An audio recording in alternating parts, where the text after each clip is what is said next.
Halo, perkenalkan nama saya Patudin, saya dari Universitas Pamulang. Kali ini saya akan mempresentasikan pemeliharaan perangkat lunak. Yang pertama ada definisi, yang kedua jenis-jenis, yang ketiga tahapan, yang keempat tantangan, yang kelima strategi, yang keenam kesimpulan. Yang pertama itu definisi. Pemeliharaan perangkat lunak adalah proses penting dalam siklus hidup perangkat lunak yang berfokus pada pengelolaan, pembaruan, dan peningkatan kualitas perangkat lunak setelah dirilis ke pengguna. Proses ini dilakukan untuk memastikan perangkat lunak tetap relevan dengan kebutuhan pengguna, kompatibel dengan perubahan teknologi, dan bebas dari masalah yang dapat mengganggu operasional. Perangkat lunak tidak hanya dirancang untuk memenuhi kebutuhan awal pengguna, tetapi juga harus mampu berkembang seiring waktu. Pemeliharaan ini mencakup berbagai aktivitas seperti memperbaiki bug, menambahkan fitur baru, mengoptimalkan kinerja, dan bahkan melakukan penyesuaian dengan perangkat keras atau sistem operasi yang terus berkembang. Dalam praktiknya, pemeliharaan perangkat lunak bukan hanya tentang memperbaiki masalah teknis. Lebih dari itu, ini adalah upaya berkelanjutan untuk memastikan perangkat lunak dapat terus memberikan nilai terbaik kepada penggunanya. Jenis-jenis pemeliharaannya yaitu terdapat 4 jenis untuk memelihara perangkat lunak yang masing-masing memiliki fokus dan tujuan berbeda. Yang pertama itu ada pemeliharaan korektif. Pemeliharaan ini bertujuan untuk memperbaiki kesalahan atau bug yang ditemukan setelah perangkat lunak dirilis meskipun pengujian telah dilakukan sebelumnya. Tidak jarang masalah baru ditemukan setelah perangkat lunak digunakan secara luas oleh pengguna. Koreksi ini penting untuk memastikan perangkat lunak berfungsi sesuai harapan. Yang kedua ada pemeliharaan adaptif. Seiring waktu, lingkungan teknologi ini di mana perangkat lunak digunakan dapat berubah, misalnya ada pembaruan pada sistem operasi atau perangkat keras. Pemeliharaan adaptif diperlukan untuk memastikan perangkat lunak dapat tetap berjalan dengan baik di lingkungan baru tersebut.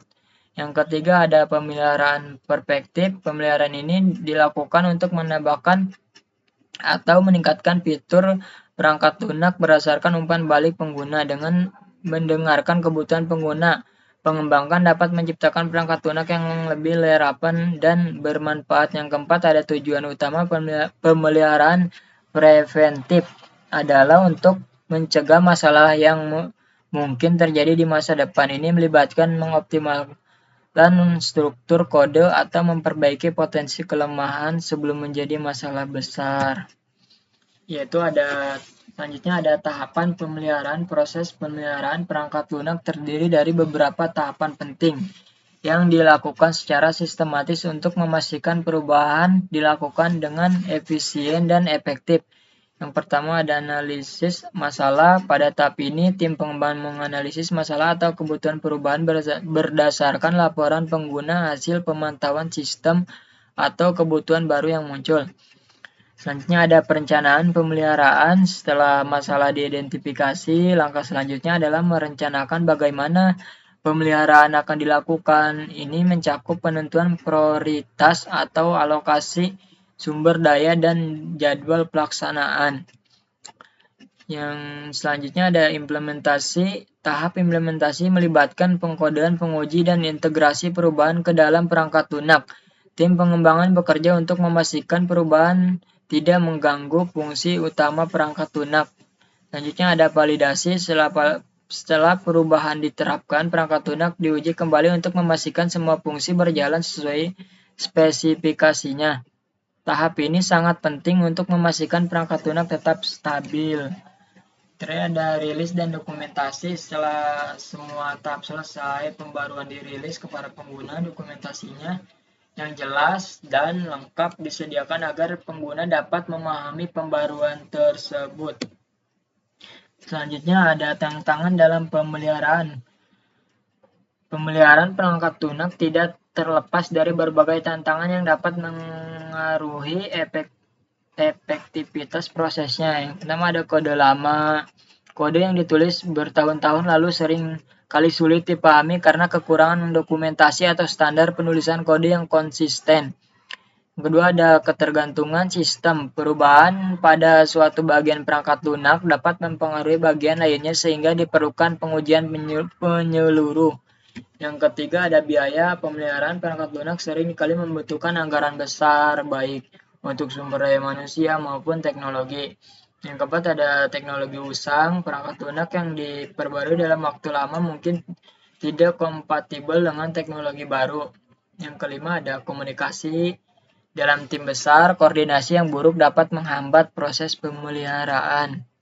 Selanjutnya ada strategi pemeliharaan. Untuk menghadapi tantangan ini diperlukan strategi pemeliharaan yang efektif. Seperti yang pertama ada pengelolaan kode yang baik, menggunakan standar penulisan kode, dan alat pengelolaan versi seperti Git dapat mempermudah tim dan memahami dan memodifikasi kode. Yang kedua ada otomasi pengujian. Pengguna alat pengujian otomatis membantu mendeteksi masalah dengan cepat sehingga perubahan dapat diterapkan tanpa resiko besar. Yang ketiga ada dokumentasi yang komprehensif. Setiap perubahan yang dilakukan harus dicatat dengan rinci untuk mempermudah pemeliharaan di masa mendatang. Strategi di sini ada strategi pemeliharaan, yaitu ada pendekatan iteratif, melakukan perubahan secara bertahap memungkinkan tim untuk mengelola risiko dengan baik. Ada pelatihan tim mengembangkan perlu terus belajar agar dapat memahami teknologi baru dan menghadapi tantangan yang kompleks. Selanjutnya berikut adalah contoh nyata dari pemeliharaan perangkat lunak dalam berbagai situasi. Yang pertama ada pemeliharaan korektif. Misalnya sebuah aplikasi e-commerce mengalami bug di mana tombol tambahan ke keranjang tidak berfungsi di beberapa model ponsel Android. Setelah laporan dari pengguna, tim pengembangan menganalisis masalah ini, menemukan kesalahan dalam logika kode, lalu memperbaikinya dan merilis pembaruan aplikasi. Yang kedua ada pemeliharaan adaptif. Contoh lain adalah sistem akuntansi yang awalnya dirancang untuk Windows 10. Ketika Windows 11 dirilis, beberapa fitur sistem tidak dapat dikompatibel. Untuk memastikan sistem tetap berjalan lancar, tim pengembangan melakukan penyesuaian pada perangkat lunak sehingga dapat berfungsi dengan baik di sistem operasi baru.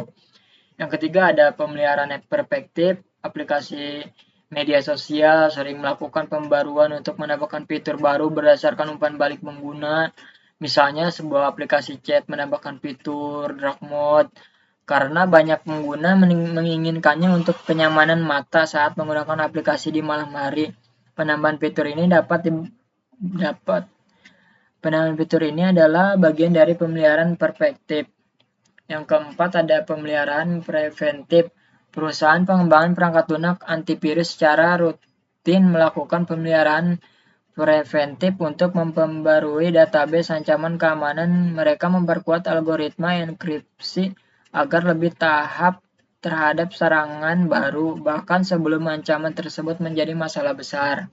Yang kelima ada pemeliharaan pada sistem legasi. Sebuah bank menggunakan sistem perangkat lunak lama untuk memproses transaksi. Meskipun sistem tersebut masih berfungsi, teknologi di baliknya sudah usang. Untuk menjaga keberlanjutan operasional, tim IT bank melakukan perbaikan kecil dan rutin pada kode lama sambil merencanakan migrasi ke sistem baru. Yang keenam ada pemeliharaan pada aplikasi SaaS, Software as a Service, platform berbagai langganan seperti aplikasi pengelolaan proyek, yaitu ada Trello atau Zoom, secara berkala memperbarui fitur untuk meningkatkan pengalaman pengguna. Contohnya Zoom memperbaiki masalah latensi video yang dialami pengguna di daerah dengan koneksi internet lambat. Yang ketujuh ada pemeliharaan di sistem ERP, Enterprise Resource Planning. Sebuah perusahaan manufaktur menggunakan sistem ERP untuk melakukan rantai pasokannya. Ketika ada perubahan regulasi pajak di negara tempat mereka beroperasi, perangkat lunak ERP harus diperbarui untuk memenuhi persyaratan hukum baru. Tim pengembangan yang menyesuaikan model akuntansi agar sesuai dengan regulasi tersebut. Kesimpulannya, Pemeliharaan perangkat lunak adalah proses sangat penting untuk menjaga kualitas dan relevansi perangkat lunak dengan memprioritaskan pemeliharaan yang efektif. Perangkat lunak dapat terus memenuhi kebutuhan pengguna, mengatasi tantangan teknologi, dan memberikan nilai terbaik dalam jangka panjang melalui pendekatan yang sistem dan strategi yang matang. Pengembangan dapat menghadirkan perangkat lunak yang tidak hanya stabil tetapi juga terus berkembang seiring waktu. Mungkin presentasi kali ini cukup sampai di sini. Terima kasih.